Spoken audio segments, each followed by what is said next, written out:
All right. So normally I would get a little cleaned up, shave, etc. But I'm just gonna make this one kind of improvise and see if it's anything worth posting. But with all the talk of Amber Heard and people being rightfully upset, you know, like this shitty judge who, speaking of shitty, is really, but we're gonna pretend like she didn't just fucking shit on his bed. There were pictures. We heard the phone calls, and yes, I'm sure I have it somewhere in the title: borderline personality disorder.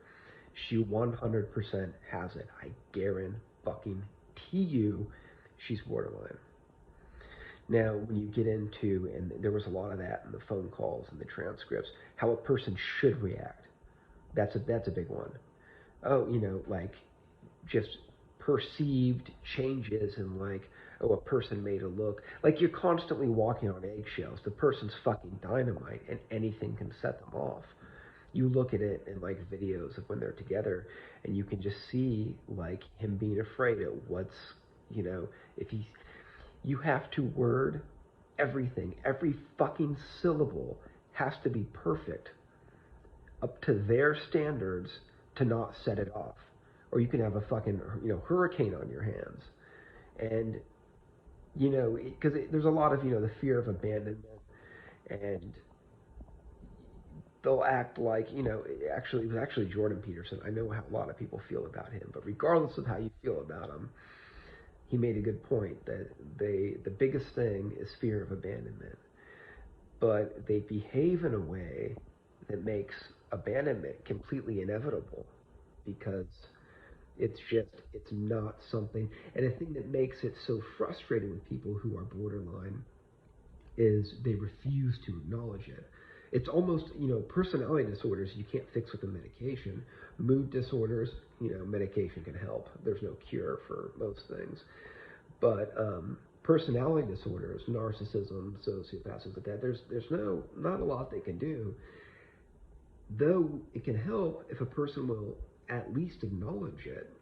And then there's different, like DBT therapy, different things a person can do. But it's like they say the first step is acknowledging something, and that's so true. There's so much power in just acknowledging that something is real, that something is legit. So yeah, does she have borderline personality? Like, absolutely. And hey, you know what? The few brave people out there who are borderline and have heard me say this have 100% been like, yep, I'm borderline, and you fucking nailed it. That's exactly what this is. Or people who dated someone who was borderline, which that's actually something that's interesting to me, how being with someone who is borderline can almost take a toll on that person more than the person who's actually borderline.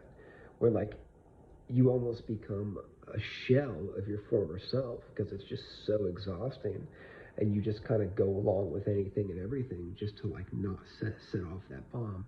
Yeah, okay, whatever you want, okay. Because a lot of times, like, people want to fight, they want to push buttons, they want conflict, and that's sick. Like, literally, that's just not someone who's well, who wants that conflict, wants that instability and confrontation.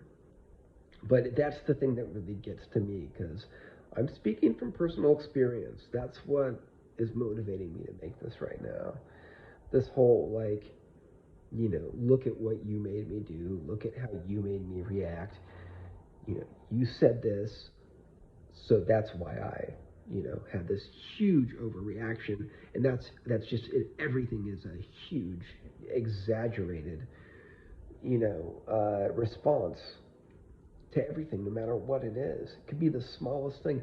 It can be something that's not even fucking real, that did not even happen. And there's still this insane response to it. Now, how do you deal with that?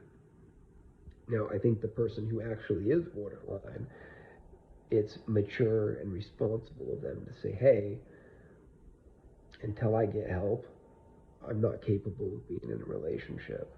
And sometimes, that's the tricky part because you don't know that someone is borderline necessarily. And by the time you figure it out, it's too late. You've already developed feelings for them, and there's sort of no turning back. until it gets really, really ugly, which is what happened with Heard and Depp.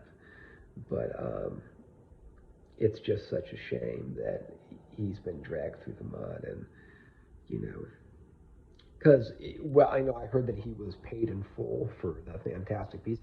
That's the thing. I don't watch a lot of these movies. I started the Aquaman. I'm not big into those, Marvel movies, anyways. Or no, I guess, or was that DC?